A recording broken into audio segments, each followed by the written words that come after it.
అందరికీ నమస్కారం. ఈరోజు మనం చెప్పుకోబోయే కథ అమెరికాలో అమ్మాయి కాపురం. కథలోకి వెళ్ళబోయే ముందు మీరు కనుక మన ఛానల్ని ఫస్ట్ టైం చూస్తున్నట్లయితే తప్పకుండా మన ఛానల్ని లైక్ చేయండి, షేర్ చేయండి, సబ్స్క్రైబ్ చేయండి, బెల్ ఐకాన్ క్లిక్ చేసి ఆల్ అనే బటన్ని ప్రెస్ చేయడం మర్చిపోకండి. కథని ఎక్కడ స్కిప్ చేయకుండా వినండి. మరి కథలోకి వెళ్ళిపోదామా? ప్రభావతి ప్రకాశరావు దంపతులకి 50 ఎకరాల పొలం, పెద్ద మండువాలోగిలి ఇల్లు, దానికి తోడు ప్రభావతి పుట్టింటి దగ్గర నుంచి తీసుకొచ్చిన ఒక 10 ఎకరాల స్త్రీధనం, 150 తులాల బంగారం, ప్రకాశరావు తల్లి పెళ్లిలో పెట్టిన 150 తులాల బంగారం, వెండి, దానికి తోడు ఇంట్లో ఆవులు, గేదెలు, అహంకారం, గర్వం, పొగరు, కులం, గోత్రం అనేటటువంటి పిచ్చి, దానికి తోడు మూఢనమ్మకాలు, లేని శాస్త్రాలలో లేనివి కూడా వీళ్ళు అవలంబించటం, నమ్మటం, నమ్మకాలు, ఇవన్నీ ఉన్నటువంటి ఒక ఫ్యామిలీ వీళ్ళదే. వీళ్ళ ఊర్లో వీళ్ళే కాదు, వీళ్ళలా ఉండే ఫ్యామిలీలు ఇంకా అక్కడక్కడక్కడ ఉన్నాయి.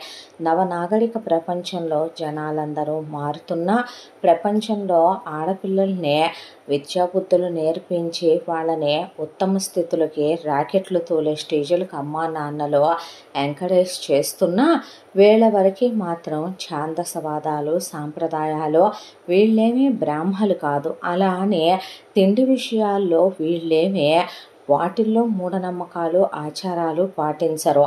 వాళ్ళకి నచ్చినట్టు వాళ్ళకంటూ ఒక నిబంధనల గ్రంథాన్ని తయారు చేసుకొని వాళ్ళ వంశీకులు, వాళ్ళ గోత్రీకులు, వాళ్ళ కులం వాళ్ళు మాత్రం అవి పాటిస్తూ ఆ నియమ నిబంధనలతో జీవితాన్ని కొనసాగించే వ్యక్తిత్వం ఉన్న వ్యక్తులు వీళ్ళు. ప్రకాశరావుకి ప్రభావతితో వివాహమైన తరువాత ఎట్టి పరిస్థితుల్లో వారసులు పుట్టాలి అనే దాంతో ప్రభావతి నోయని నోము లేదు, ప్రభావతి ఉండని ఉపవాసం లేదు, చెయ్యని పూజలు లేవు, యజ్ఞాలు లేవు, యాగాలు లేవు, హోమాలు లేవు, అన్నీ జరిపించుకుంటూ వచ్చారు. అన్నీ జరిపించుకుంటూ అంతా చేసుకుంటూ వచ్చిన తర్వాత ప్రభావతి గర్భవతి అయ్యింది. ప్రభావతి ప్రకాశరావుకి తగిన భార్య. అలాంటి ఒక కుటుంబంలోనే పెరిగినటువంటి ఒక మహా ఇల్లాలు. అత్తామామల విషయంలో పెద్ద ఇబ్బంది పడాల్సిన అవసరం ఏముండదు. అక్కడ ఏ ఫాలో అవుతామో ఇక్కడ ఏ ఫాలో అయితే పుట్టింటి అత్తింట్లో ఎవరికి పెద్ద ఇబ్బంది అనిపించదు కదా. దాంతో ఇక్కడ అన్నిటికీ చెయ్యన్నా తూ అన్నా తుడిసేసుకెళ్ళి అన్నిటికీ నెట్టేసుకొని వెళ్ళటం ప్రభావతికి అలవాటే. రాత్రికి మొగుడు చెయ్యేస్తే చాలు పొద్దున పడ్డాయన్నీ మర్చిపోయే చాలామంది సగటు ఆడవాళ్లలో ఒకటి ఆవిడ కూడా. ప్రభావతి గర్భవతి అయ్యింది. మొదటి కాన్పులో మొత్తానికి సీమంతాలు, శాస్త్రాలు అన్నీ చూసుకొని పండితులతో అన్నీ కనుక్కొని అంతా చేసిన ప్రభావతికి మొదటి కాన్పులో కూతురే పుట్టింది. సరే పర్వాలేదులే, ఇంటికి ఒక ఆడపిల్ల కూడా ఉండాలి కదా, కన్యాదాన ఫలం దక్కొద్దు అమ్మా నాన్నలకి అనుకున్నారు. ఆ తర్వాత మళ్ళీ ప్రభావతి గర్భవతి అయ్యిందే.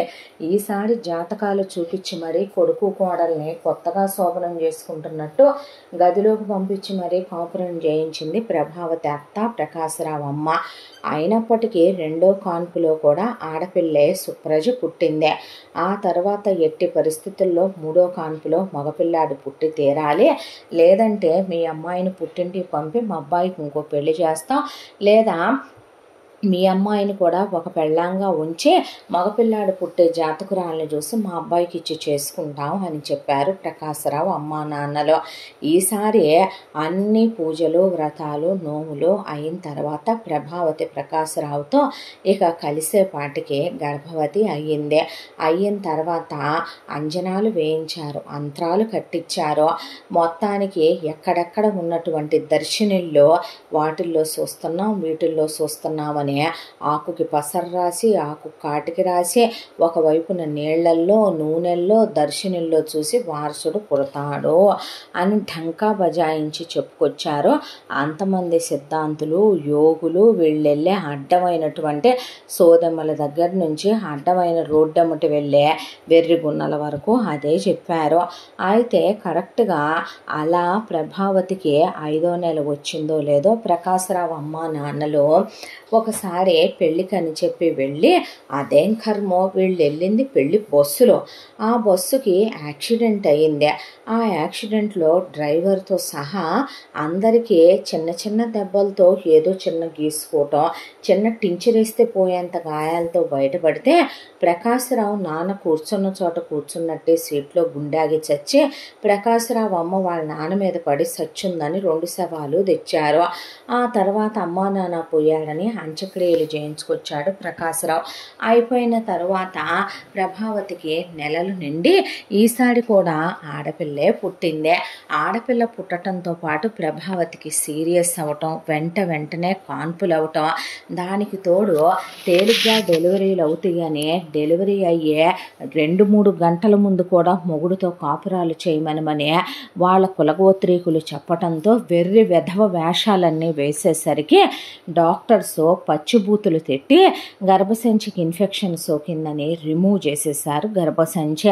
వెరసి ఇక 3 ఆడపిల్లలే అయి కూర్చున్నారు.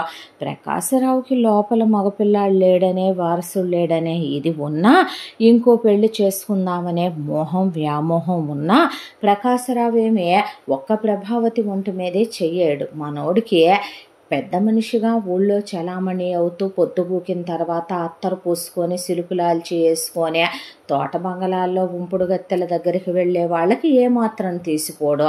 అలా రోజు 2-3తో కులికి వస్తూనే ఉంటాడు. మంచి వయసులో ఉన్న పడుసు పెళ్ళాన్ని పెళ్లి చేసుకొని తీసుకొచ్చి వారసులకు అందాం అనుకున్నా అప్పుడే మెల్లగా వీళ్ళ ఊరు పంచాయతీలు గించాయతీలు పెద్ద మనుషుల పరిష్కారాల్లో నుంచే అది మెల్లగా పోలీస్ స్టేషన్ పెట్టడం, ఆ తర్వాత మెల్లమెల్లగా ఏ చిన్న విషయం జరిగినా పోలీసులు తాట తీయటం, దాంతో ఇప్పుడు పెళ్ళాం బతికుండంగా, పెళ్ళాం ఆరోగ్యంగా ఉండంగా పెళ్ళానికి విడాకులు ఇచ్చి ఇంకో పెళ్లి చేసుకుంటే తీసుకెళ్ళి బొక్కలో పెడతారనే దాంతో నోరు మూసుకొని ఉండక తప్పలేదు ప్రకాశరావు. ఇక ఇదంతా ఒక ఎత్తైతే ఏమంటా ఆ పిల్లలు కౌసల్య, సుప్రజ, రామ, పూర్వ, సంధ్య ప్రవర్తతే అంటూ పుట్టారో కానీ పెద్దమ్మాయి కౌసల్య, రెండో అమ్మాయి సుప్రజ, మూడో పిల్ల పేరు రామలక్ష్మి అని పెట్టారు.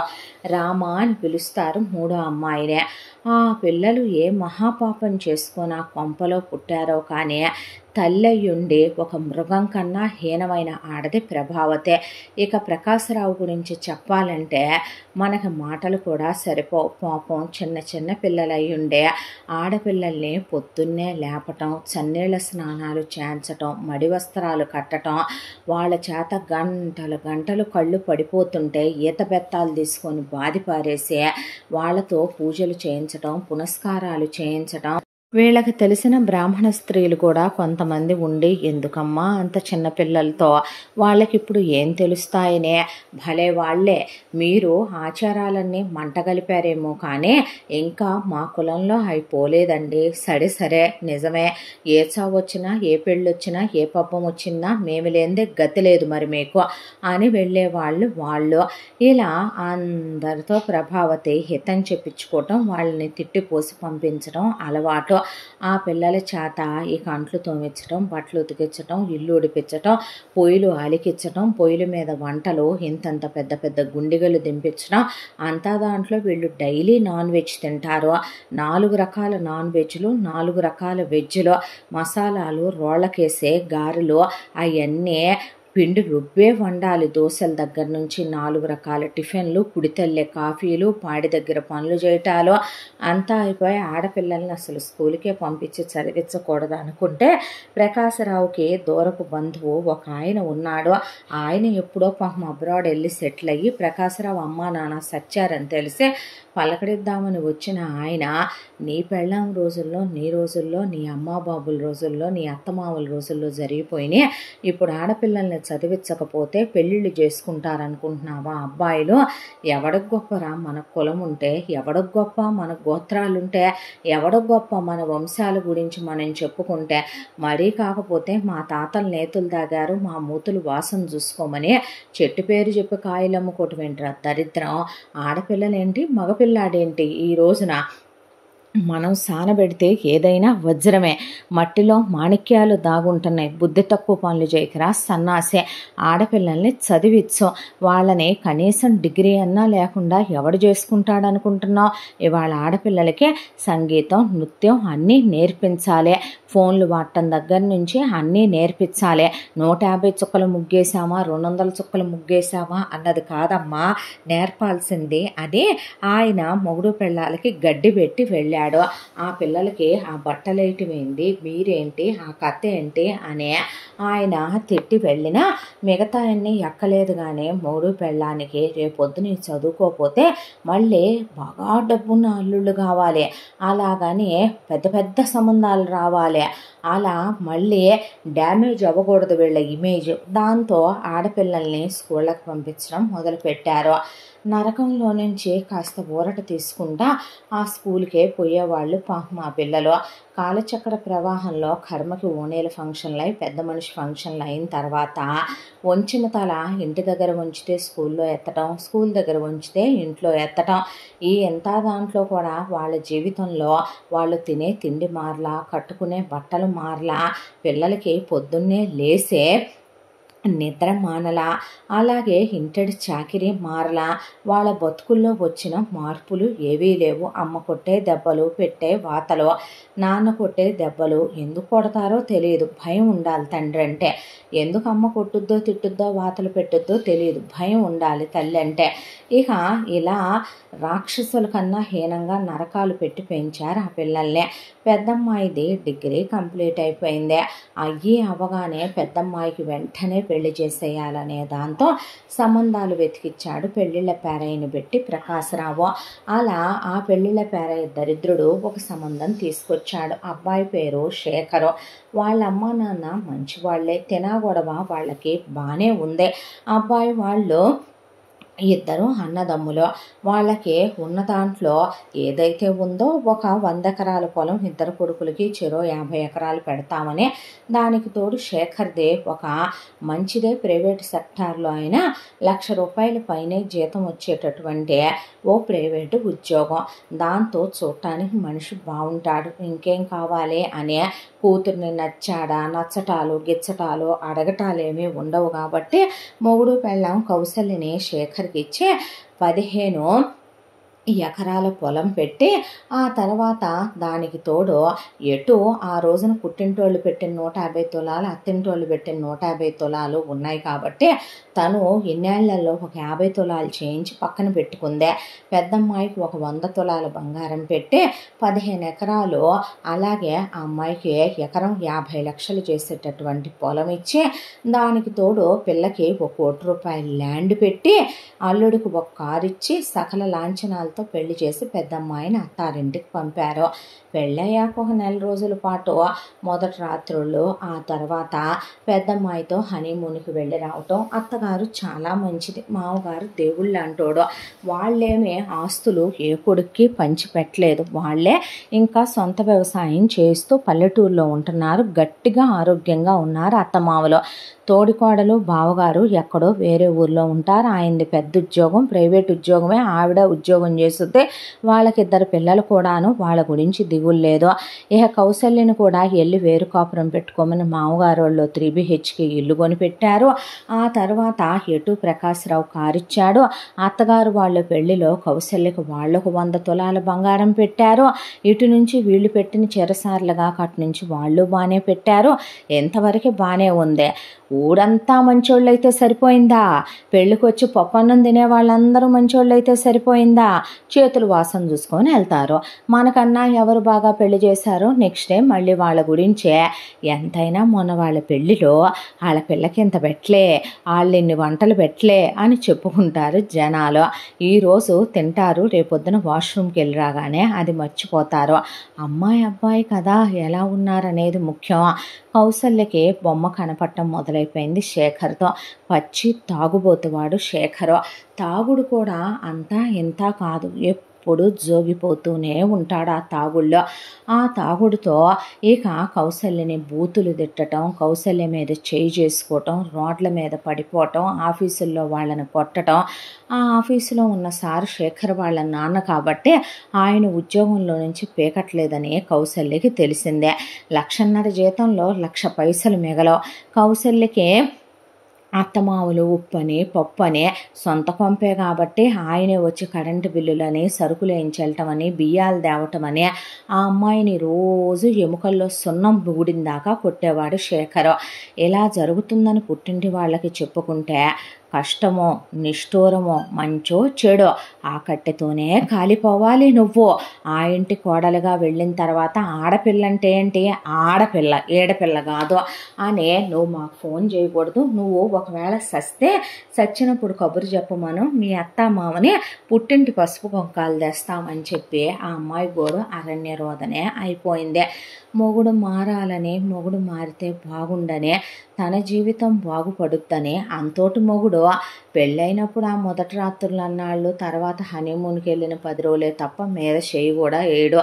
ఇంకా అమ్మాయి కడుపు పండేనా కాలు పండేనా ఏ ఎదవ కళ్ళు తన మీద పడకుండా ఆ చదువుకున్న డిగ్రీకి పిచ్చి పట్టేసి ఇంట్లో ఒక్కదాన్నే ఉంటే బ్రెయిన్ పనిచేయదని కాసేపు మిషన్ కుట్టుకుంటా ఎలాగో కాలక్షేపం చేస్తూ మొగుడుతో తన్నులు తింటా ఇంటి పని వంట పని చేసుకుంటా జీవితం గడిచిపోతుంది పూజా పునస్కారాల్లో కౌసల్యదే. ఇక ఆ తర్వాత సుప్రజది డిగ్రీ అయిపోయింది. సేమ్ పెళ్ళిళ్ళ పేరైతో సుప్రజకు పెళ్లి సంబంధం తెమ్మన్నాడు ప్రకాశరావు. ఆ ముదృష్టపు సచ్చినోడు మళ్ళీ ఒక సంబంధం తెచ్చాడు. ఈసారి ఈ అబ్బాయి వాళ్ళు ముగ్గురు మగపిల్లలే అయితే అబ్బాయి ఆఖరివాడు కాబట్టి హ్యాపీగా వాళ్ళ అన్నయ్యలిద్దరికీ పెళ్ళిళ్ళు అయిపోయినాయి. పెళ్ళాలు వచ్చారు. వాళ్ళు వేరే వేరే ఊళ్ళల్లో ఉద్యోగాలు చేసుకుంటున్నారు. కాపురాలు పిల్లలు కూడాను. వీళ్ళ కులమే సుప్రజ వాళ్ళ కులం, అబ్బాయి వాళ్ళది. అబ్బాయి పేరు సాగర్. వీళ్ళమ్మ నాన్న చాలా మంచోళ్ళు. వీళ్ళకి తినా గొడవ శేఖర్ వాళ్ళకన్నా ఎక్కువ ఉంది సాగర్ వాళ్ళకి. ఇంకా చెప్పాలంటే సాగర్ది పెద్ద ఎంఎన్సీ కంపెనీలో చాలా పెద్ద జాబు. దానికి తోడు సాగర్ చాలా అందంగా ఉంటాడు చూడటానికి. ఇక సుప్రజన్ నచ్చాడా గిచ్చాడా అని అడగరు కాబట్టి ప్రకాశ్రావు వాళ్ళు పెద్దమ్మాయికి పెట్టినట్టే సేమ్ చిన్నమ్మాయికి కూడా కట్నం ప్యాకేజ్ ఇచ్చేసి చిన్నమ్మాయిని సాగర్కి ఇచ్చి పెళ్లి చేశారు. చేసిన తర్వాత చిన్నమ్మాయికి ఫస్ట్ నైట్ రోజునే నీరసం వచ్చి కళ్ళు తిరిగి పడిపోయేంత సెక్షువల్గా ఇంటిమేట్ అయ్యాడు మొగుడు. అసలు ఒక మగాడు అంతిదిగా పెళ్ళాంతో ఉండగలడా అన్నట్టే ఉంటాడు రోజు. ఆ అమ్మాయికి ఆ తర్వాత అత్తామామలు వేరు కాపురాలు పెట్టించి వెళ్ళిపోయిన తర్వాత వేరు కాపురానికి తెలిసిన విషయం ఏంటయ్యా అంటే పచ్చి ముండల ముఠాకోరు వెధవ మొగుడు, పెద్ద కోరుగాడు వాడు అని తెలిసిపోయిందే. దానికి తోడు అసలు మొగుడు తిరిగిన ఆడదే తప్ప మొగుడు తిరగని ఆడదంటూ ఆఫీసులో కానీ మొగుడి క్లాస్మేట్స్లో కానీ మొగుడి వాళ్ళ కొంప చుట్టుపక్కల కానీ చుట్టాల్లో కానీ ఎవత్తీ లేదనే. నిజం చెప్పాలంటే సుప్రజ కానీ కౌసల్య కానీ రామలక్ష్మి కానీ పిల్లలు చాలా అందంగా ఉంటారు. అందం చూసి ఆ అమ్మాయిని చేసుకున్నాడనే ఇంట్లో పెళ్ళాంతో సుఖపడే సుఖం ఒక లెక్క. ఎప్పుడు ఎవరైనా చిరాగ్గా ఉందంటే 4 చెంబులు నీళ్లు పోసుకోవటమో లేదంటే ఏదో సినిమా చూడటమో రిలాక్స్ అవటమో కాదు, బెడ్రూమ్లోకి పిలిచే ఆ అమ్మాయి అలిసిపోయేంత ఇంటిమేట్ అయి క్లోజ్ అయితే కానీ సాగర్కి అలుపు తీరదు. ఆ తర్వాత పెళ్ళాం అలిసిపోయినట్టు అనిపిస్తే డైరెక్ట్గా గర్ల్స్తో హోటల్ రూమ్స్కి వెళ్ళిపోతాడు. ఓపెన్ అదే. ఆ విషయం అత్తామామలు మాకు తెలుసమ్మా అనే నువ్వే మార్చుకోవాలని వాళ్ళు తలదించేశారు. మగాడన్నాక తప్పులు చేయడా, నా మొగుడు తాగాడంటది పెద్దదే. తాగటం, జూదాలు, మగాళ్ళకు అమ్మాయిలతో తిరగటం, ఏదో చిన్న చిన్న వ్యసనాలు ఉంటాయి. మీరు ఆడోళ్ళైతే మీకు మీ మొగుళ్ళని కొంగు కట్టేసుకోవటం చేత అయితే ఏమన్నారో కార్యేషు దాసి అన్నారు, కాళ్ళు పట్టుకోనైనా, కరణేషు మంత్రి అన్నారు, తలగడ మంత్రాలేసైనా, భోజ్యేషు మాత అన్నారు. వాళ్ళకేమైనా అన్నంలో కలిపెట్టి మొత్తో కలిపెట్టైనా ఆ తర్వాత రంభలా అంటే వేశ్యలా సుఖపెడుతూ అయినా ఏదో ఒకటి అందంగా అవసరమైతే వేశ్యల్లా మీరే రెడీ అయినా మీ మొగుళ్ళకి మీరే పెగ్గులు పోసుకొనైనా మీ మొగుళ్ళకి మీరే సుఖాలు ఇచ్చైనా బికినీలు వేసుకొనైనా మీరే లైన్లో పెట్టుకోవాలి. కానీ పుట్టింటికి వస్తే నడువులు ఇరిగిపోతాయి అని చెప్పి పోతే సేమ్ పసుపు కుంకాల కాన్సెప్ట్ చెప్పారు సుప్రజకే. దాంతో ఆ అమ్మాయి ఒకవైపున కుంగిపోవటం మొదలైంది మనిషి. దానికి తోడు సాగర్కి ఆరోగ్యం పాడైపోయి బిళ్ళబీటుగా పడిపోయాడు. డాక్టర్ దగ్గరికి తీసుకెళ్తే డాక్టర్లు ఇతనికి సుఖవ్యాధులు వచ్చాయని, వైఫ్తో కూడా ఇతను కాండంతోనే సెక్స్ చేయాలని, లేదంటే గనక పెద్ద పెద్ద రోగాల్లోకి వెళతాడని, అయినా ఇదేం పోయే కాలం రా దరిద్రుడా నీకని డాక్టర్లు తిట్టి బొచ్చడం మందులు రాసిచ్చారు. అక్కడ తగ్గకపోతే లక్షల రూపాయల నుంచి కోట్ల ఖర్చు పెట్టుకొని ఆ అమ్మాయి చివరికి విదేశాలు కూడా తీసుకొచ్చింది మొగుడిని. అంతా దాంట్లో తేలింది ఏందయ్యా అంటే మొగుడు రేపొద్దున సూర్యుడిని చూడాలన్నా, చంద్రోదయం అయ్యాక వాడు బతికుండాలి అన్నా, ఆ అమ్మాయికి వాడి నుండి ఎలాంటి సెక్స్ వ్యాధులు రాకుండా ఉండాలి అన్నా, రోజులో వాడు మనిషిలా తిరగాలి అన్నా, పట్టెడు మెతుకులు తినాలన్నా, పసుపు కుంకాలు నిలవాలన్నా 18 ట్యాబ్లెట్లు వాడు గంటకోటి చొప్పున మింగాలి. 24 గంటల్లో 18 గంటలు ఆ అమ్మాయి మొగుడు ఆఫీస్కి వెళితే రావటానికి 2 లక్షల జీతం వచ్చుద్ది. స్కూటీ వేసుకొని వెళ్ళి గంటకి ట్యాబ్లెట్ వేసుకున్నావా తిన్నావా అని ఒకవైపున అడిగి డాక్టర్లు పెళ్ళాంతో కాకుండా ఎవరితో సెక్సువల్గా క్లోజ్ అయినా పోతావు పైకని చెప్తే ఇప్పుడు పోతాననే భయంతో అదొక్కటి ఆపాడు సాగర్. ఆపిన అంతా ఆ అమ్మాయి మీద తీర్చుకుంటా ఉంటాడు. సావని ఏదైనా మొగుడే కదా అని వేసి బతుకు అయిపోయింది నా బతుకు అనుకోనే ఎక్కడ మొగుడు పోతే పసుపు కుంకాలు పోతాయేమో అనుకోనే ఒకవైపున మొగుడికి వీడిపోతే పుట్టింటికి చేరితే నా బతుకు నానా ఘోరం అయిపోద్ది దేవుడా అనుకుంటూ అత్తామామలు గుండె దిట్టం చేసుకో తల్లి అంటే చీ వెదవ బతుకు అనే ఆ అమ్మాయి గంటకు ట్యాబ్లెట్ ఇచ్చుకుంటూ జీవితాన్ని అలా గడుపుకుంటూ వస్తోంది. ఇక మూడో పిల్ల విషయం. మూడో అమ్మాయి రామలక్ష్మిది ప్రెజెంటు ఇప్పుడే డిగ్రీ కంప్లీట్ అయిపోయింది. సేమ్ పెళ్ళిళ్ళ పేరైన పిలిచి సంబంధాలు చూడమని చెప్పాడు ప్రకాశరావు. రామలక్ష్మి మొదటి నుంచి కూడా కౌసల్యలా సుప్రజలా కాదు. జీవితం మీద చాలా ఎక్స్పెక్టేషన్స్ ఉన్నాయి, ఆశలున్నాయి. పుట్టింట్లో పుట్టిన దగ్గర నుంచి సుఖపడింది లేదు. తనే కాదు తోబుట్టువులు కూడా.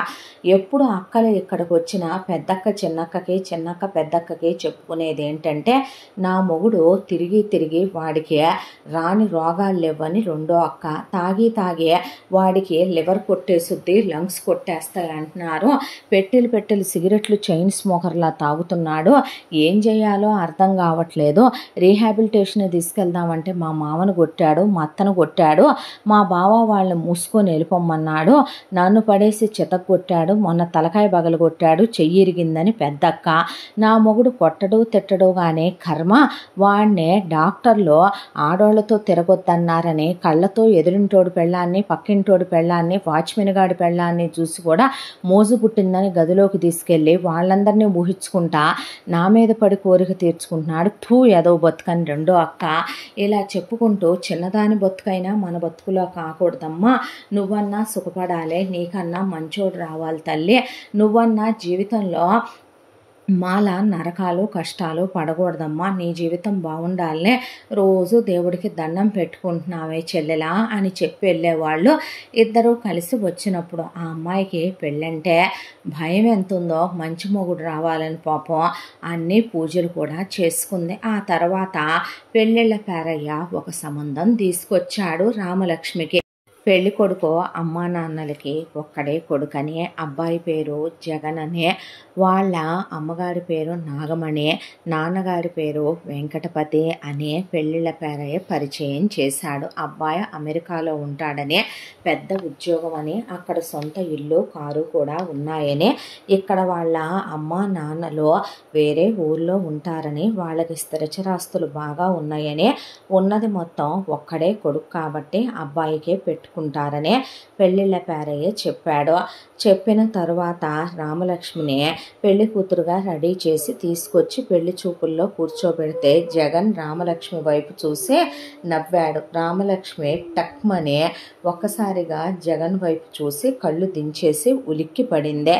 ఆ తరువాత వీళ్ళు కూర్చొని అమ్మాయి కుందనపు బొమ్మలాగా ఉంది, మా వాడికి బాగా నచ్చింది అన్నయ్య గారు అని అబ్బాయి వాళ్ళ అమ్మ మాట్లాడితే మురిసిపోయారు ప్రభావతి, ప్రకాశరావు. అమ్మాయికి కూడా అబ్బాయి నచ్చాడేమో అడగండి అని జగన్ వాళ్ళ నాన్న వెంకటపతి అంటే, మా ఇళ్లలో అలాంటివి ఉండవు, మీ సంబంధం మాకు నచ్చిందే, ఆ అబ్బాయి చూడటానికి బాగున్నాడు, మీ కుటుంబం, మీ కులం, మీ మిగతా వివరాలు మాకు నచ్చాయి, దానికి ఏది మంచో ఏది చెడో మాకన్నా ఎక్కువ తెలుసా, పెద్దమ్మాయి వాళ్ళిద్దరికీ అలాగే పెళ్ళిళ్ళు చేసి పంపాం, పచ్చగా కాపురాలు చేసుకుంటున్నారు, ఇదైనా అంతే అని చెప్పారు.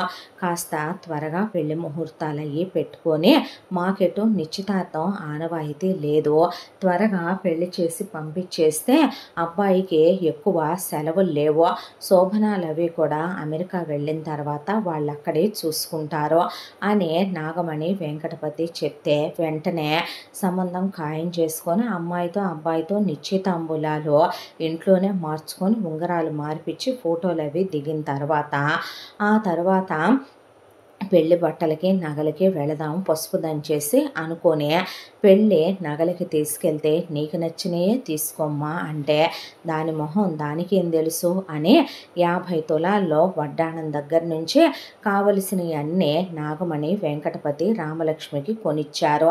జగన్ ప్రత్యేకంగా అదే గోల్డ్ షాప్లో రామలక్ష్మి కోసం ఒక డైమండ్ నెక్లెస్, 2 గాజులు, ఇయర్ రింగ్స్ సెట్ నా తరపు నుంచి గిఫ్ట్ అని చెప్పి మన ఫస్ట్ నైట్ రోజు వేసుకోరా అని చేతిలో పెడితే సిగ్గుపడి కళ్ళు దించేసింది. మాట్లాడదా రామచిలుకమ్మ అని నవ్వాడు. ఆ తర్వాత వెంటనే పెళ్లి ఏర్పాట్లు.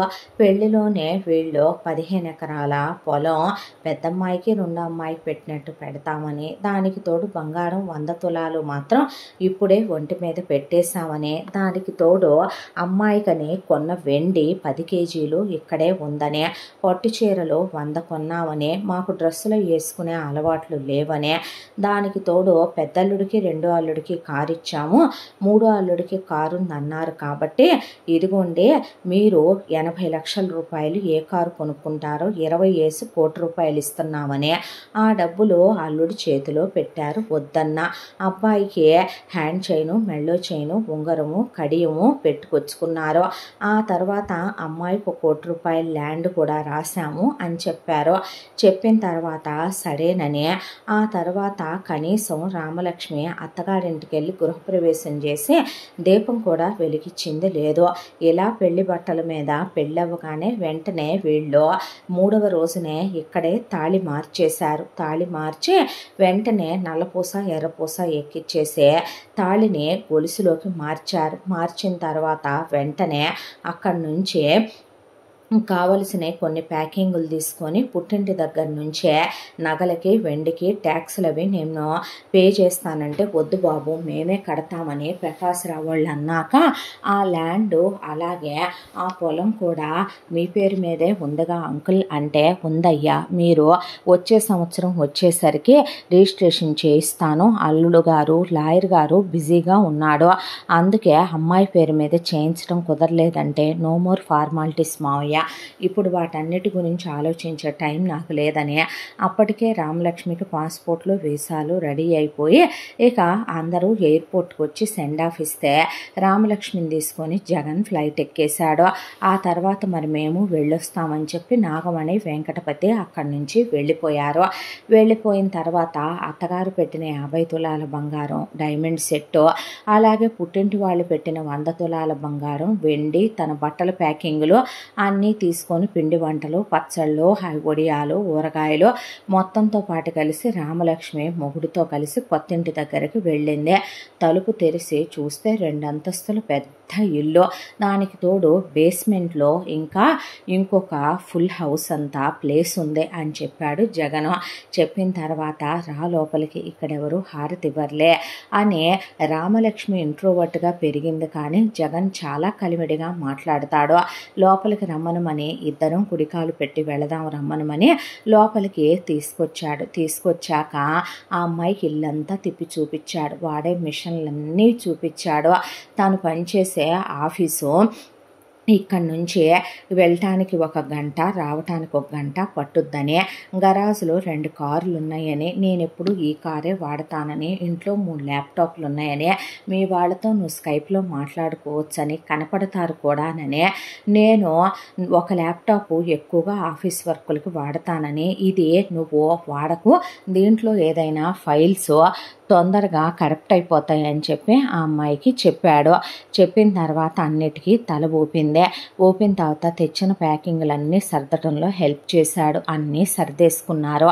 ఇల్లు అద్దంలాగా ఉంది. అంటే పెళ్ళి కదా, వచ్చే ముందే ఇల్లంతా క్లీన్ చేయించి హెల్పర్స్తో నీట్గా పెయింట్ చేయించి వచ్చాను. సొంత ఇల్లు కదా, అదే ఊళ్ళో అయితే సున్నాలు అవి వేయించి పెయింట్లు అవి వేయిస్తారు కదా, పెళ్ళంటే ఏదో చిన్న సెంటిమెంట్.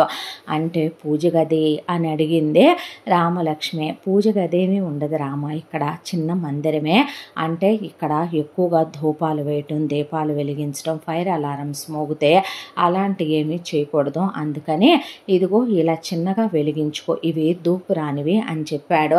చెప్తే సరేనని చెప్పి వెలిగించుకొని దండం పెట్టుకున్న తర్వాత వంట ఏమీ వద్దు, నేను బయట నుంచి ఆర్డర్ చేశాను అని ఇది తినేద్దాంగా అన్నాడు. తిన్న తర్వాత ఇద్దరం పడుకుందామా, జెట్ లాగ్ ఒళ్ళంతా అలసిపోయిందిరా అనేసరికి పడుకుండిపోయి ఎంతసేపు పడుకున్నారో ఏంటో తెలియకుండా ఈరోజు పడుకున్న మనుషులు తెల్లారి రాత్రికి నిద్ర లేచిన తర్వాత గుడ్ ఈవినింగ్ అన్నాడు జగన్. ఉలిక్కిపడి లేచింది రామలక్ష్మి. లేచేసరికి నువ్వేమీ ఇక్కడ మీ ఇంట్లో వాళ్ళ ఛాందసవాదాల గురించి, మీ ఇంట్లో వాళ్ళకున్న ఇరుకు మనస్తత్వాల గురించి, వాళ్ళు మూఢనమ్మకాల గురించి, మేము నీ సంబంధం గురించి ఎంక్వైరీ తీసుకొని మంచి చెడు ఆలోచించేటప్పుడే మాకు తెలిసిందే. కాబట్టి నువ్వేమీ ఇక్కడ అలా ఉండాల్సిన అవసరం లేదు. నేను ఇండియాకి నీ ఫోటో చూసి వచ్చేటప్పుడే నేను నీ కోసమని ఇదిగో ఈ వార్డ్రోబ్ నిండా బట్టలు కొనిపెట్టాను. ఇందులో జీన్స్లు, టీషర్ట్లు, సల్వార్లు, అలాగే బోల్డ్ అన్ని చుడీదార్స్ అన్నీ ఉన్నాయి. దానికి తోడు నిన్న వచ్చిన 4 బాక్సుల్లో నేను నీ కోసం షాపింగ్ చేసిన స్పెషల్ డ్రెస్సెస్ అన్నీ ఇండియా నుంచి కుర్తాసు అవి తెప్పించాను. నువ్వేమీ అమ్మూర్లాగా ఇలా ఉండొద్దు. ఆ నగలన్నీ తీసేసి ఇదిగో ఇక్కడ లాకర్ ఉందే, ఈ లాకర్లో పెట్టేసే, లాకర్ పాస్వర్డ్ ఇది అంటే పెడితే చిన్న బ్లాక్ బీడ్స్ చైను వేసుకో, సింపుల్గా ఓ బ్రేస్లెట్టును, అలాగే మన ఎంగేజ్మెంట్కి పెట్టిన డైమండ్ రింగ్ ఒకటే, ఒక వాచ్ పెట్టుకో చాలు. ఎందుకురా ఆ నగలన్నీ మోటుగా అనే ఆ పసుపులు రాసుకోవటం, కుంకాలు పెట్టుకోవటం అవన్నీ తీసేయి, ఎందుకు ఎంబారిజింగ్గా అన్నాడు. ఆ అమ్మాయికి మొగుడు చాలా కొత్తగా స్పెషల్గా అనిపించాడు. తను కలవలేదు కానీ చాలా కలిమిడిగా కలిసిపోయి చాలా ప్రేమగా ఉంటాడు. ఇది అది అని ఏమీ కాదు, నీకు వచ్చింది వండి పెట్టు చాలు. నేనేమి ఫుడ్ విషయంలో అంత పర్టిక్యులర్గా నాకు ఇలాగే కావాలి అలాగే కావాలి అనేమి నేను టార్చర్ చేసే రకాన్ని కాదు అని ఆ అమ్మాయికి ఒక్కొక్కసారి వంటలో ఉప్పు ఎక్కువైనా తక్కువైనా అసలు ఏమీ అనేవాడు కాదు. కామ్గా తినేస్తాడు, బోలెడన్ని కబుర్లు చెప్తాడు. దానికి తోడు నాకు కొంచెం ఒక 1 మంత్ వర్క్ ఉందిరా, తర్వాత ఎంతైనా అకేషనే కదా, కాబట్టి ఇద్దరం కలిసి వేరే చోటకి హనీమూన్కి వెళ్ళి అక్కడ క్లోజ్ అవుదాం అని చెప్పాడు. ఆ తర్వాత 1 నెల రోజులకే సెలవు పెట్టానని చెప్పి హనీమూన్కని ఒక చోటకి తీసుకెళ్తే ఆ రిసార్ట్ చాలా బాగా రెడీ చేసి ఉంది. అక్కడ ఇంటిమేట్ అయ్యారు. ఒక మగాడు ఒక ఆడదాన్ని అసలు ఎంత సున్నితంగా చూస్తాడా, రతి మన్మధులు కూడా ఇలా ఎంతగా కలుస్తారా, వాళ్ళలానే ఉన్నామో మనం అనేలా ఆమె అంగాంగాన్ని కూడా అతను పూజిస్తున్నట్టే అంత సుకుమారంతో ఆమెతో క్లోజ్ అయ్యాడు. ఆ తర్వాత ఇక ఇద్దరూ కూడా పిల్లలు లేకుండా నాకేమీ వాడటం నచ్చదు, నువ్వు ఏమీ వాడకరా అంటే సిగ్గుతో నవ్విందే. ఆ తర్వాత మెల్లమెల్లగా రామలక్ష్మి కూడా మాట్లాడటం మొదలుపెట్టింది. అమెరికాలో ఉన్న ప్రతి ప్లేసు తీసుకెళ్ళి పెళ్ళానికి చూపించాడు. పెళ్ళానికి ఆ తర్వాత ఇక్కడిక్కడ ఇవి దొరికితే కొనుక్కోమని, నీకేం కావాలని అవని ఇవని కొనిపెట్టేవాడు. ఫోను కొనిచ్చాడు. ఫోన్లో ఇండియాకి ఫోన్ చేసి అమ్మా నాన్నలతో చాలా హ్యాపీగా ఉన్నానని, మొగుడు చాలా బాగా చూసుకుంటున్నాడని, ముఖ్యంగా అక్కలకైతే గుండెల్లో పెట్టుకొని చూసుకుంటున్నాడని చుట్టాలు, బంధువులకి, ఫ్రెండ్స్కి అందరికీ చెప్పేది రామలక్ష్మి. అత్తమామలు ఫోన్ చేసి మీరు సంతోషంగా ఉన్నారుగా అమ్మ అంటే, మాకేమైంది అత్తమ్మ అంటే అత్తగారు వాళ్ళ అయ్యని ఇయ్యని ప్యాకింగులు పంపిస్తూ చాలా హ్యాపీగా చాలా సంతోషంగా ఉన్నారు ఇద్దరు. ఆ తర్వాత కొన్ని రోజులు వీళ్ళ కాపురం ఇలా గడిచిపోయినాయి. 6 నెలలు కూడా అయింది పెళ్ళయ్యే. అసలు పగలు రాత్రి తేడా తెలియనంత మొగుడు సుఖపడుతూ తనని సుఖపెడుతూ ఎప్పుడెప్పుడు మొగుడొస్తాడా అని 1000 కళ్ళతో ఎదురు చూస్తూ డోరు తీసిన దగ్గర నుంచే కౌగిలించుకొని ముద్దుల వర్షం కురిపిస్తూ తీసుకెళ్ళి సరిగంగ స్నానాల దగ్గర నుంచే అసలు కలిసి తింటాల వరకు ఏం తక్కువ తనకే అంత హ్యాపీగా ఉంది తన జీవితం. భగవంతుడా, అక్కల బ్రతుకులా నా బ్రతుకు కాకూడదని నీకు ఎన్ని పూజలు చేశానో, ఎన్ని నోవులు నోచానో, నా గోడు ఆలకించావా తండ్రే, ఇంకేం వద్దయ్యా జీవితంలో, ఈ ఆనందం చాలు అనుకోనే రామలక్ష్మి ఒక రోజున జగన్తో ఇంటిమేట్ అయ్యా గుండెల మీద పడుకొని ఏడ్చేసిందే. ఏమిట్రా ఇది చిన్నపిల్లలా అంటే, పుట్టిన దగ్గర నుంచే అమ్మా నాన్నల ప్రేమ ఎరుగను, అక్క వాళ్ళ లైఫ్లో హ్యాపీగా లేవు, నీతో నా జీవితం ఎలా ఉంటుందా అనే భయం. కానీ ఇక్కడికి వచ్చిన తర్వాత నేను ఇంతలా మారిపోతాననే, నాకు ఇంత స్వేచ్ఛ స్వతంత్రాలు నువ్వు ఇస్తావని, ఇంత హ్యాపీగా చూసుకుంటావనే కల్లో కూడా అనుకోలేదు జగన్ అన్నాక. పిచ్చిదానా అని దగ్గరికి తీసుకొని పెళ్ళాన్ని గుండెల మీద పడుకోబెట్టుకొని ఒకటి అనుకుంటున్నాను రా అంటే, ఏంటి అంది రామలక్ష్మి. ఏం లేదు రామ, నేనెటు అమ్మా నాన్నలకి ఒక్కడే కొడుకుని కాబట్టి వాళ్ళేమి ఓపికన్నన్నాళ్ళు మన దగ్గరకు రావాలని అనుకోవట్లేదు. వచ్చినా వాళ్ళు అబ్రాడ్లో ఉండలేరు, వాళ్ళు ఉన్నంతకాలం అక్కడే ఉండే, ఎప్పుడో ఇక లాస్ట్ మూమెంట్లో మన పిల్లలు మన్నంత అయ్యాక వస్తే వస్తారు, లేకపోతే ఏ ఆశ్రమానికో వెళ్ళిపోతాం అంటున్నారు. అయ్యో అదేంటి అంది. పర్లేదులేరా, ఎవరిష్టం వాళ్ళది కదా, మనం కంపెల్ చేయకూడదు వాళ్ళ స్వేచ్ఛా స్వతంత్రాలని. నాకు ఇండియా వెళ్ళాలని లేదు, ఇక్కడే సెటిల్ అవ్వాలనుకుంటున్నాను. అమ్మా నాన్నకి నా షేర్ వచ్చే ప్రాపర్టీ అంతా అమ్మి క్యాష్ పంపించేయమందాం అనుకుంటున్నాను. ఇక్కడ కూడాను మనం చాలా వాటిల్లో ఇన్వెస్ట్ చేయొచ్చు, ఇక్కడ కూడా బాగా లాభాలు వస్తాయి. అక్కడ పడున్న ఆస్తులు అలాగే ఉంటాయి, ఇక్కడైతే డాలర్ల రూపంలో ఎక్కువ వస్తాయి. దాంతోపాటు ఇక మనం ఎటు వెళ్ళట్లేదు కాబట్టి నీకని మామయ్య గారు పెడతానన్న 15 ఎకరాలు, ఎకరం 50 లక్షలు ఉందన్నారు. అది అమ్మేసి ఆ అమౌంట్ నీ ల్యాండ్ ఒక 1 CR దాకా ఉంది కదా, అదే అవన్నీ కూడా అత్తయ్య మామయ్యనే అమ్మేసి మరి నీ పేరు మీద అకౌంట్లో వేస్తే వాటిని ఇక్కడే పెట్టుబడి పెట్టుకుందాం, మనకి రేపొద్దున పిల్లలు పుడతారు కదరా అన్నాడు జగన్. అవన్నీ నాకెందుకు బాబు, మీ అత్త మామలతో నువ్వే చెప్పుకో, నేను అడిగితే వాళ్ళ గురించి నీకు తెలుసు కదా అన్న తర్వాత సరే అన్నాడు జగన్. నెక్స్ట్ డే ఫోన్ చేసి మీ అల్లుడు గారు ఏదో మాట్లాడాలంట అంటే, ఏంటి బాబు అని అడిగాడు ప్రకాశ్రావు. ఏం లేదు మామగారు, నేను ఇక్కడే పెట్టుబడులు పెడదాం అనుకుంటున్నాను, ఇక్కడైతే లెక్కకు మిక్కుటంగా వస్తాయి డబ్బులు, అక్కడ ఉన్న ఏముందో ఉపయోగం అంటే, మీ పొలం మీ స్థలం మీకు ఇచ్చిన కట్నం మీ ఇష్టం అయ్యా, మేమెవరం కాదంటానికే అంటే, సరే బాబు అమ్మేసి అలాగైతే డబ్బులు వేసేస్తాంలేయ్యా అకౌంట్లో అన్నారు. అన్న తర్వాత సరేనని అమ్మా నాన్నలకు కూడా చెప్తే మేము వేసేస్తాంలేయ్యా అకౌంట్లో అన్నారు. అన్న తర్వాత ఇలా ఒక 4-5 నెలల కాలం టైం పట్టిందే. వెంటనే బయర్లు రావాలి, దానికి తోడు వాళ్ళు మంచి రేటు ఇవ్వంది ప్రకాశ్రావు అమ్మడు. అలా ఎకరం 50 అనుకుంది కాస్త 60కి పోయింది రామలక్ష్మి పొలం. హ్యాపీగా ఫీల్ అయ్యాడు జగను. ఆ తర్వాత 1 కోటి అనుకుంది, 1,30 లక్షలకు పోయింది స్థలం. దానికి తోడు ఆడపిల్లలు ముగ్గురికి ఇంకొక 50 తులాలు బంగారం కొన్నానని, అత్తగారు ఇంకో 50 తులాల బంగారం, ఇంకో 3 కేజీల వెండి కూడా కొన్నానని చెప్పి అవి కూడా పంపిస్తున్నామయ్యా అని చెప్పారు. చెప్పాక రామలక్ష్మిని నా అకౌంట్ నెంబర్ ఇవ్వరా, మామగారు ఫోన్ చేస్తా అన్నారు అని చెప్పి జగన్ ఆఫీస్కి వెళితే సరే బాబు అంది రామలక్ష్మి. అన్న తర్వాత నాన్న మీ అల్లుడు గారి అకౌంట్ నెంబర్ నాకు గుర్తు రావట్లేదు సడన్గా, ఇది నా అకౌంట్ నెంబరు, నా అకౌంట్కి వేసే నాన్న, నేను ఆయన అకౌంట్కి వేస్తాను అని చెప్పింది. చెప్పిన తర్వాత అప్పటికి కరెక్ట్గా రామలక్ష్మి వాళ్ళ పెళ్ళయ్యే సంవత్సరం కాబోతోంది. ఇంకొక 3 రోజుల్లో వాళ్ళ ఫస్ట్ యానివర్సరీ కూడా రాబోతోంది. అయితే జగన్ ఆఫీసు నుంచి వచ్చిన తర్వాత, ఏరా మావగారు అమౌంట్ వేశారా, నా అకౌంట్ నెంబర్ ఇచ్చావా అన్నట్టు చెప్పడం మర్చిపోయాను జగన్. నాన్న సడన్గా అడిగేపాటికి నీ అకౌంట్ నెంబర్ నాకు గుర్తు రాలేదు, నా అకౌంట్ నెంబర్ చెప్పాను. నీ అకౌంట్ నెంబర్ చెప్పావా అన్నాడు. చెప్పాను, చెప్తే నా అకౌంట్లో వేశాడు. అలాగే గోల్డ్ అది కూడా పంపించేశారంట, వచ్చేస్తుందని చెప్పారు నా పేరు మీదే. అన్నీ కూడాను మొత్తానికి సేఫ్ అన్నీ జేర్నీ అని చెప్పింది. చెప్పిన తర్వాత ఏంటి ఆలోచిస్తున్నావు? ఏం లేదురా, ఆల్రెడీ మనం ఒక చోట ఇన్వెస్ట్ చేయబోతున్నాం, నువ్వు అమౌంట్ ఇస్తే ఇన్వెస్ట్ చేస్తాను నేను అన్నాడు. అబ్బా బాబు, నీ పెళ్ళాం డబ్బులు కాదవి, నీ డబ్బులు నీ అత్తమామలు ఇచ్చారు, నేనేం చేసుకుంటాను, నాకేమైనా తెలివితేటలు వచ్చినాయా, నీ అంత చదువుకున్నానా, బయట ప్రపంచం తెలుసా, ప్రపంచ జ్ఞానం తెలుసా, పిచ్చి మొహమోడా, ఎటు ఇంకో 3 రోజుల్లో మన మ్యారేజ్ యానివర్సరీ ఉంది, తమరికి గుర్తుందా అదైనా కూడాను అని మాట్లాడుతూనే కళ్ళు తిరిగి పడిపోయింది రామలక్ష్మి. ఏమైందంటే మార్నింగ్ నుంచి వామిటింగ్స్ అయినాయి అని హాస్పిటల్కి తీసుకెళ్తే 2nd మంత్ ప్రెగ్నెన్సీ అని చెప్తే చాలా ఆనందపడిపోయారు ఇద్దరు.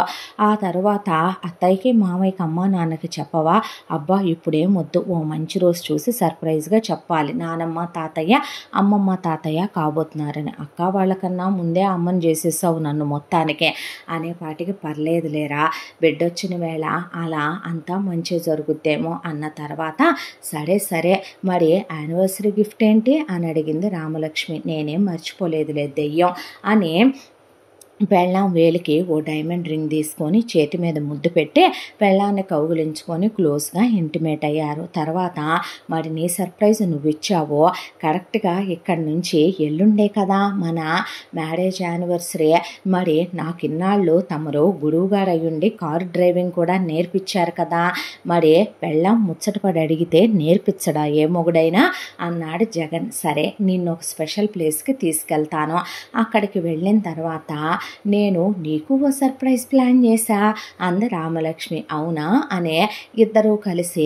బ్యాగ్స్ అన్నీ ప్యాక్ చేసుకొని ఇద్దరు కారులో నేను డ్రైవ్ చేస్తా అని రామలక్ష్మి మారం వేస్తే సరేనని డ్రైవ్ చేయమన్నాడు జగను. ఇద్దరూ కలిసి అలా మాట్లాడుకుంటూ ముందు అలా వెళుతూ ఉండగా ఫుల్ ట్రాఫిక్, బాగా జనాలు తక్కువ ఉన్నారు కానీ ఒకటే వెహికల్స్ వెళుతున్నాయి. ఉన్నట్టుండే మాట్లాడుకుంటూ వెళుతున్నా వీళ్ళ వెహికల్కి సడన్గా ఎదురుగా ఒక ట్రక్ అడ్డొచ్చింది. వచ్చేపాటికి రామలక్ష్మి బ్రేకులు తొక్కుతుంటే బ్రేకులు పడట్లా. ఏమైందిరా అని జగన్ అంటే, బ్రేక్స్ పడట్లేదు జగన్, నాకేంటో టెన్షన్గా ఉంది అంటూ ఉండగానే అటు ఇటు తిప్పుతూ కారు వెళ్ళి ఆ ట్రక్కుని ఒక్కసారిగా జగనున్న వైపు నుంచి ట్రక్కు దూసుకొని వెళ్ళిపోయింది. అప్పటికే ఎయిర్ బ్యాగ్స్ ఓపెన్ అయిపోయి రామలక్ష్మి బెల్ట్ తెగిపోయి రామలక్ష్మి ఒక డోర్ ఓపెన్ అయిపోయి కింద పడిపోయింది. ఆ అమ్మాయికి చిన్న దెబ్బలతో బయటపడింది కానీ ఆ తర్వాత కారు మాత్రం నుజ్జు అయిపోయింది. అలా రామలక్ష్మి కూర్చుండిపోతే వెంటనే పోలీసులు వచ్చారు. పోలీసులు అక్కడికి వచ్చి ఇమీడియట్గా జగన్ని హాస్పిటల్కి తరలించారు. హాస్పిటల్కి తరలించి రామలక్ష్మిని వివరాలు కనుక్కుంటే, ఇలా ఒక రిసార్ట్లో మా ఫస్ట్ యానివర్సరీ సెలబ్రేషన్స్ చేసుకుందామని రిసార్ట్లో నేను ఆల్రెడీ రిసార్ట్ కూడా బుక్ చేసుకున్నాను, హనీమూన్ లాగా సెలబ్రేట్ చేసుకుందామని వెళ్ళబోతున్నాము, ఈలోపు ఇలా జరిగిందనేసరికి వాళ్ళంతా ఎంక్వైరీ తీసి రామలక్ష్మి చెప్పింది నిజమేనని, జగన్ ఇలా ఒక చోట వర్క్ చేస్తాడని, పెళ్ళయిందని, ఆ అమ్మాయి ఇలా రిసార్ట్ బుక్ చేసిందని ఇద్దరూ కలిసి ఇలా వెళ్ళబోతూ ఉన్నాయన్నీ సీసీ క్యామ్స్ అవన్నీ చూసి లగేజీ తీసుకొని వెళ్ళటం, అవన్నీ మొగుడు పెళ్ళం సరదాగా నవ్వుకుంటూ వెళుతూ ఇలా యాక్సిడెంట్ అయ్యిందని చూసి జగన్ ప్రాణాలతో పోరాడి 3 గంటల తర్వాత ప్రాణాలు వదిలేశాడు హాస్పిటల్లో. యాక్సిడెంట్లో జగన్ పోయాడు అనే విషయం తెలిసే రామలక్ష్మి కూర్చుండిపోయింది. పోలీసులు ధైర్యంగా ఉండమని చెప్పి, ఇండియాలో ఉన్న మీ వాళ్ళకి మీరు కబురు పెట్టుకోండి అని వాళ్ళు బాడీని యాక్సిడెంట్ కేసు అని రాసుకొని చనిపోయాడని రాసుకొని వెళ్ళిపోయారు. ఆ తర్వాత రామలక్ష్మి తన అమ్మా నాన్నలకి అత్తామామలకి ఈ విషయం ఫోన్ ఫోన్ చేసి చెప్పింది. అల్లుడు చచ్చిపోవటం ఏంటనే ప్రభావతికి, ప్రకాశ్రావుకి కాళ్ళు చేతులు ఆళ్ళ. నాగమణి వెంకటపతికి కొడుకు పోయాడనే పాటికి గుండె చెరువైపోయి నలుగురు కలిసే మేఘాల మీద అమెరికాకి బయలుదేరొచ్చారు. బయలుదేరొచ్చేపాటికి ఒకవైపున శవాన్ని పెట్టుకొని రామలక్ష్మి కూర్చొని ఉండేసరికి చూసి నిర్ఘాంతపోయే ప్రభావతి, ప్రకాశ్రావు కుప్పకూలిపోయే గుండెలు చెరువైపోయేలాగా గుండెలు బాధేసుకొని ముక్కుపచ్చలారకుండా పెళ్ళై ఏడాది కూడా కాకుండా మా కూతురు ముండమోసి విధవైపోయింది, దేవుడా నీకేం అన్యాయం చేశామని పెద్దగా ఏడుపులతో మొత్తుకొని మొరాయించుకుంటూ కూర్చున్నారు.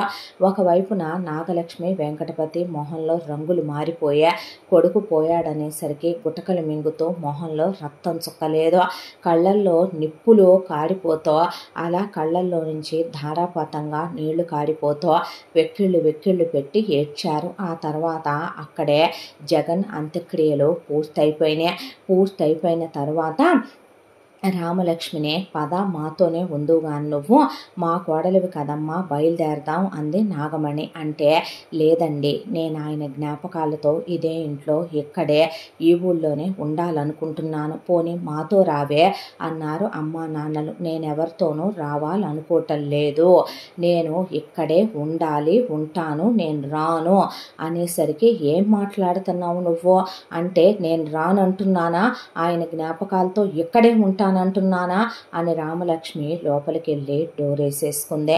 ఇంతటితో ఈ కథ మొదటి భాగం పూర్తి. ముగింపు భాగంతో మళ్ళీ కలుసుకుందాం. తప్పకుండా మన ఛానల్ని లైక్ చేయండి, షేర్ చేయండి, సబ్స్క్రైబ్ చేయండి, బెల్ ఐకాన్ క్లిక్ చేసి ఆల్ అనే బటన్ని ప్రెస్ చేయడం మర్చిపోకండి. ఇంత మంచి కథను మనకు అందించిన కథా రచయిత్రి జి. యామిని శ్రీనివాస్ గారు. ముగింపు భాగంతో మళ్ళీ మీ ముందుకు వస్తాను. Thank you so much.